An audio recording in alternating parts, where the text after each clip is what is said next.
Located on the crystal blue waters of Lake Huron lies Mackinac Island. She is tucked in between Michigan's upper and lower peninsulas. Indulge me as I share all the ins and outs of the place that stole my heart. This is totally Mackinac Island.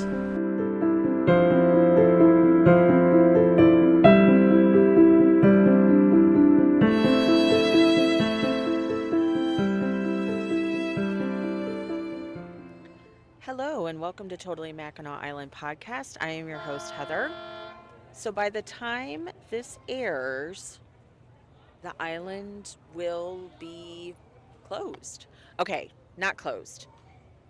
The majority of the island will be closed. There is a lot of information that you can find out about how you can still visit the island. You can go to MackinacIsland.org and they have all the information about closing dates. The thing to also keep in mind is a lot of the businesses up there do offer online ordering.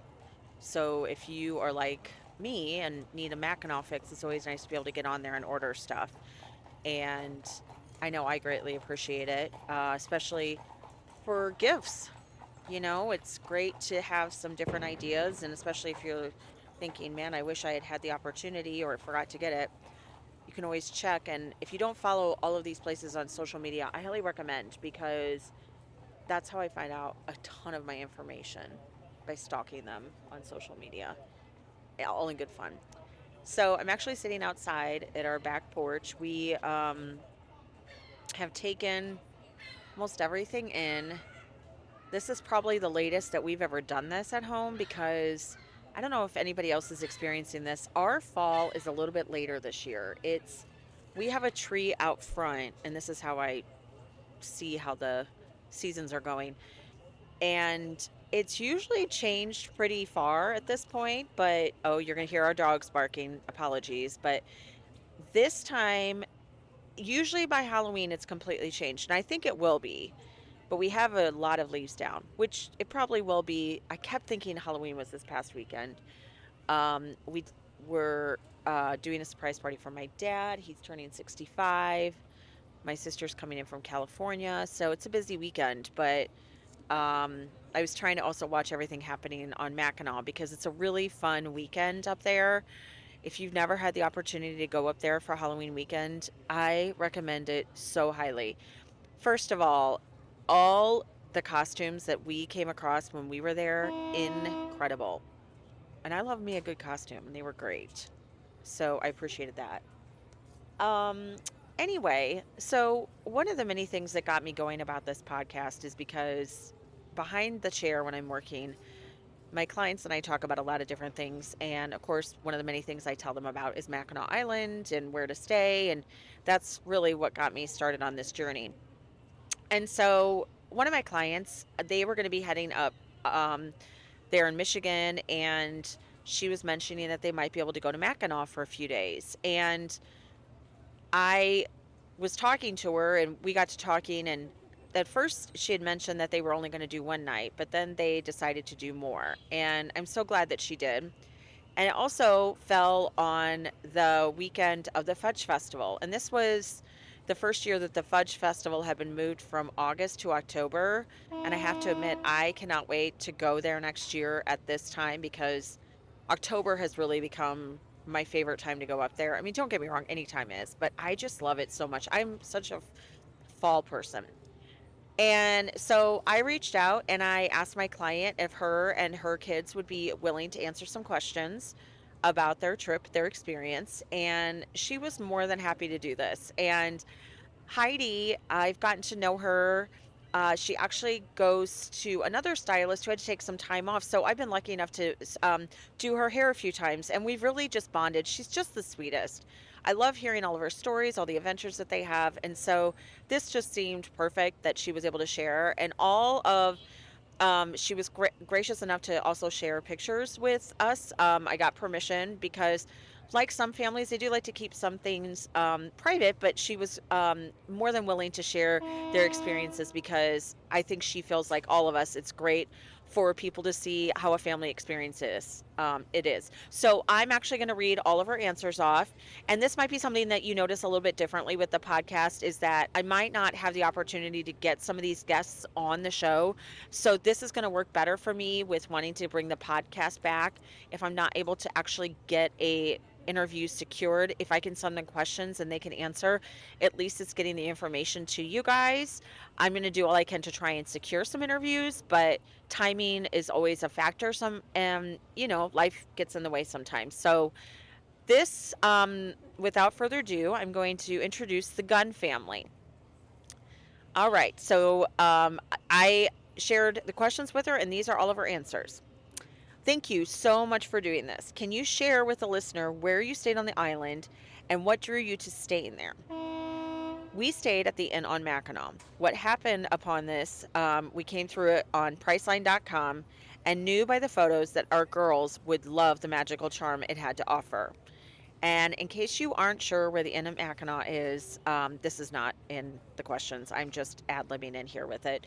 The inn of Mackinac is kind of almost directly across from where Watercolor Cafe is, um, just a little bit further down from Island House and all of that. And it's that adorable green with purple and pink, and it's got this cute little carousel horse in the front of it, and it's just adorable. It's so charming. It just screams Mackinac. So if that helps you, there you go. When did you arrive and how long did you stay? We arrived on a Thursday evening and stayed until Saturday afternoon, 2 nights, the first full week of October. All right, so these are some great things to know too if you're not familiar with Inn at Mackinac. What were some of the amenities you loved that they offered? Heidi responds, "It is cozy and great if you have kids. While the rooms are very small, the beds were great and our view towards Main Street was beautiful.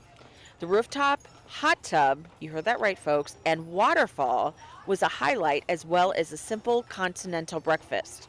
So for those of you that like continental breakfast, make note of this. We love the porch area and the coffee shop located by the front desk. The staff was so kind and welcoming. It's just outside of Main Street, but less than a 10-minute walk." And she cannot say that any better. It is such a pleasant walk, and it's just far enough from Main Street that you don't have the hustle and bustle, but yet it's close enough that you can head down there. Another thing, I'm not sure if you noticed, the hot tub and waterfall. So when we stayed one time up the hill from where the Inn at Mackinac was at Voyager Inn, that is when I noticed what she was talking about. It's in the back. You don't see it from the front of the street. So if you walk up the side street next to it, you can see what she's talking about. And how perfect, because you get the option of still going out there because it's a hot tub. Okay, next, you were lucky to be there during the Fudge Festival, which was just moved to October. Did you enjoy any of the activities they had offered?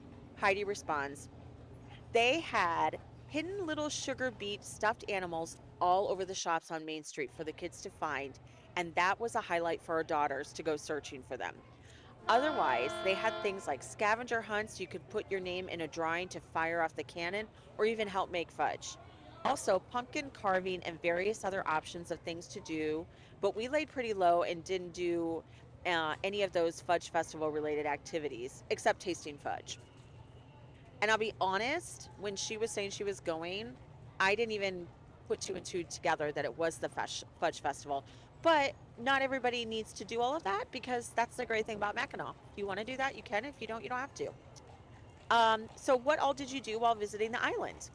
Upon our arrival via Shepler's, we checked into the inn and then rode a horse-drawn taxi to Main Street, where we enjoyed dinner at the Pink Pony. We didn't experience wait times at any restaurant, and that was a huge perk.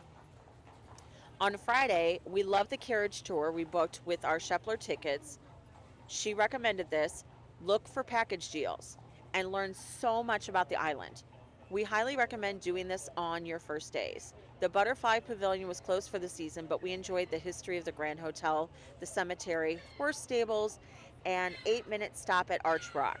And our final stop at Fort Mackinac, where we paid to tour it. It is a 4-minute walk to downtown from the fort, and we loved Mary's Bistro for lunch. We then walked up to the Grand Hotel. We enjoyed the secret garden, woodland area, and giant sized chess pieces, and walked up the steps to check out the hotel. We treated ourselves to ice cream at the very best root beer floats at Sadie's. We also found the local library so cute. Enjoyed several shops downtown and had a delicious meal at Horns. On Saturday, we relaxed on the porch, did lots of fudge tasting, and just enjoyed the peacefulness of the island before taking the 2 p.m. ferry back to St. Ignace. My next question to her was, were the colors starting to change yet? Heidi's response, a little, but less than we expected due to the warmer temps we had throughout late September, which, again, that's what we're experiencing here in northern Indiana. I wasn't quite sure if they were starting to, but it was still really nice when they were heading up there. Okay, so then I asked her, Heidi, can you share with the listener your girls' ages and what was their favorite part visiting the island? Our girls are 9 and 12 for reference. We homeschool and we are avid road trip travelers. We love to hike and experience new places. They enjoyed the peacefulness of the island, all of the horses, and the history we learned along the way. So when they went, she got a hold of me and she said, we'd love to stop by. We got something for you as a thank you for like giving her basically a thesis of things to do. Um, and they brought me back Ryba's caramel corn. If you've never had it, you need to do it. You can order it online all year. So just keep that in mind. Okay. So when they stopped in, I asked the girls what some of their favors were, but I wanted to share it with you guys. You told me the fudge flavors, but care to share with all the listeners what they were and from what shop? Our youngest had some very high allergies due to nuts and chocolate, and we were aware that all the fudge is considered cross contaminated. But we were pleased to find a vegan and nut free one they bring in from the outside facility that she could enjoy. Definitely, if you have allergies, ask questions. You might be surprised what you can find. She also enjoyed all the taffy, rock candy, and other fun treats. Our older daughter loved the pumpkin pie fudge from Joann's. My husband and our oldest also loved Joann's chocolate mint. Cookies and cream from Sanders was another favorite of ours. I'm not a fudge eater, but found an incredible lemon one at Kilwins. Highly recommend trying them all and taking notes. As I've always mentioned, I love the fudge game where you take notes, you go in, you try them, you keep a list of everything so then you have an opportunity to taste them. Is there anything you weren't able to do but wish you had a chance to? We didn't have time to rent bikes and would have loved to ride the exterior of the island. Give us a reason to go back with something to look forward to, though. And is there anything else you can think of that you would like to share with the listener for their future trip or just in general? For sure, take cash and tip your porters. They are incredible. Guys, I can't emphasize this enough. Those porters work their little behinds off, and it is it is important for you to have cash for tips for them, for different things like that. It's just they work so hard, and even for servers in the restaurants and other things. It was exciting to see the girls' responses and Heidi seeing how they loved it too and got to experience the island as it is and everything about it. I'm so grateful that I can share this information not only with my clients, but with all of you. And I really appreciate Heidi and her family responding to my questions and letting me share that with all of you listeners. So be sure to follow on Instagram at totallymackinacislandpodcast.com. I'm sorry, Totally Mackinac Island Podcast on Instagram. And you will be able to see the Gunn family pictures that Heidi was nice enough to share with us. So there you have it, guys. And if you haven't, now is a great time to actually start thinking about your trips for next year, because a good thing to do is book ahead of time so you know that it's locked in. Always make sure that there's deals. Keep in mind that we're coming up to, as crazy as it sounds, November. Big thing I'd like to share on the podcast is as soon as I start seeing some of the Black Friday, Cyber Monday deals, which it's more Cyber Monday deals that you can get lodging deals, but I start to share those with you guys as soon as I possibly can. So there you guys have it. Thank you to the Gunn family for sharing their little bit of information about their most current trip up to Mackinac Island. And thank you all for listening. that concludes this week's episode. I look forward to talking to you next week about our favorite place, Mackinac Island. Totally Mackinac Island is written, produced, and edited by me, Heather.